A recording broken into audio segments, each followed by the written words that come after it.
بسم اللہ الرحمن الرحیم۔ السلام علیکم ناظرین، الاصلاح انڈس ٹی وی کے پروگرام تلخ و شیرین کے ساتھ علی اختر اعوان۔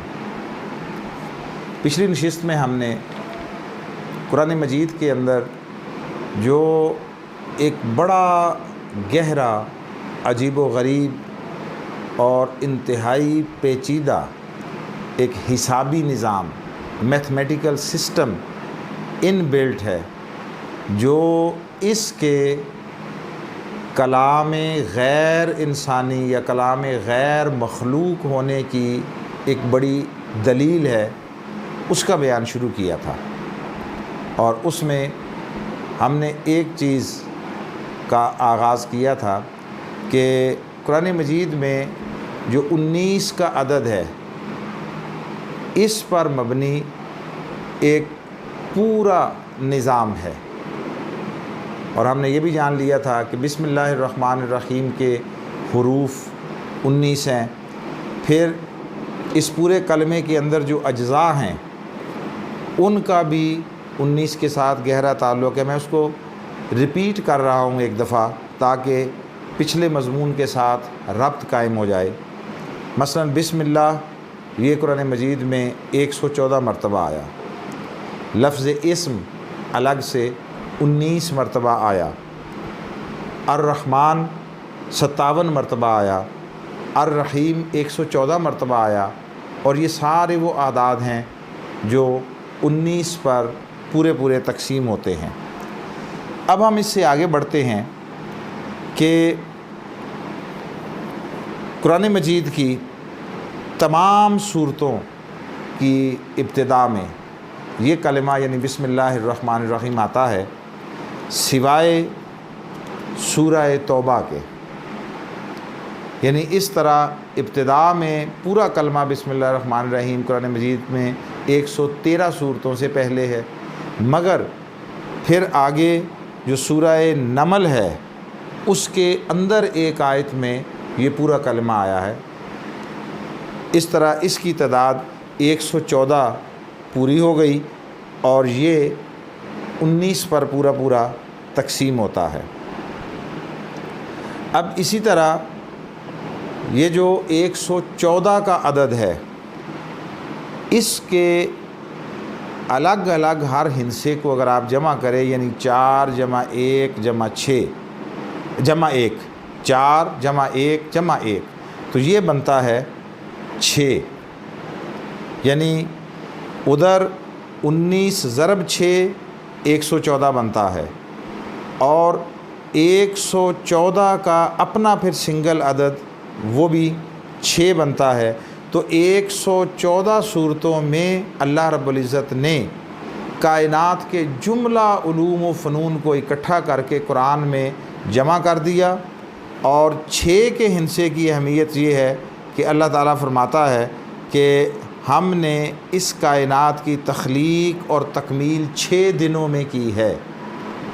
119 کے ہندسوں کا حاصل جمع 6 ہے۔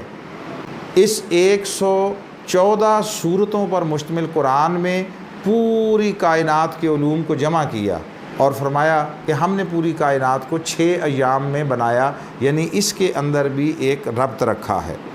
اب جو سورہ توبہ اور سورہ نمل میں جہاں ایک صورت کے شروع میں نہیں آئی بسم اللہ الرحمن الرحیم اور دوسری صورت کے اندر آئی ہے، ان کے درمیان بھی ربط میں ایک خاص اعجازی شان ہے، اور وہ یہ ہے کہ سورہ توبہ اس کا نمبر ہے 9، یعنی یہ صورت نمبر 9 ہے قرآن مجید کی کتابی ترتیب کے اعتبار سے، اور سورہ نمل یہ صورت نمبر ہے 27، اور اس کے اندر آیت مبارکہ 30 میں حضرت سلیمان علیہ السلام کے خط کے حوالے سے پوری بسم اللہ الرحمن الرحیم لکھی ہوئی ہے۔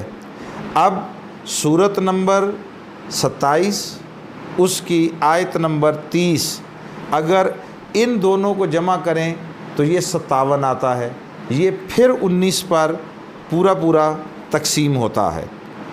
گویا اس امر کی طرف متوجہ کیا ہے کہ یہ محض اتفاق نہیں ہے، پھر ایک اور بڑی دلچسپ بات ہے، وہ یہ کہ سورہ توبہ جو 9ویں صورت ہے جو بسم اللہ سے شروع نہیں ہوتی، اور سورہ نمل 27 جس میں بسم اللہ 2 مرتبہ آتی ہے، ایک دفعہ آغاز میں اور ایک دفعہ درمیان میں، ان کے درمیان صورتوں کے نمبروں کو اگر آپ جمع کر لیں تو وہ ٹھیک 19 کا حاصل ضرب بن جاتا ہے. یعنی آپ شروع کریں 9 جمع 10 جمع 11 جمع 12، اس طرح کرتے کرتے 27 تک چلے جائیں. یعنی 9 سے شروع کریں 27 تک، تو یہ جو حاصل جمع آئے گا یہ 342 آئے گا، اور یہ 19 پر اگر تقسیم کریں تو 18 مرتبہ پورا تقسیم ہو جائے گا. یعنی 19 ضرب 18 کریں تو یہ 342 آئے گا. یہ محض اتفاق نہیں ہو سکتا. لیکن پھر بات یہیں پر ختم نہیں ہوتی. انسانی عقل یہ دیکھ کر حیران رہ جاتی ہے کہ سورہ نمل کی پہلی بسم اللہ اور دوسری بسم اللہ کے درمیان الفاظ کا مجموعہ بھی 342 یعنی 342 ہے، جو کہ ٹھیک 19 کا حاصل ضرب ہے. اور مزید حیرانگی کی بات یہ ہے کہ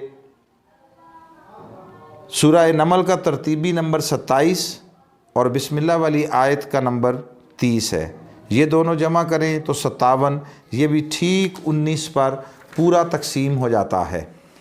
اب آئیے، قرآن مجید کی ابتدا ہوئی تو جو پہلی وحی تھی سورہ علق کی ابتدائی 5 آیات، بسم اللہ الرحمن الرحیم، اقرأ بسم ربک الذی خلق، اور 5ویں آیت کے اختتام تک، یہ 19 الفاظ پر مشتمل ہے. یعنی 5 آیتیں ہیں اور 19 الفاظ ہیں.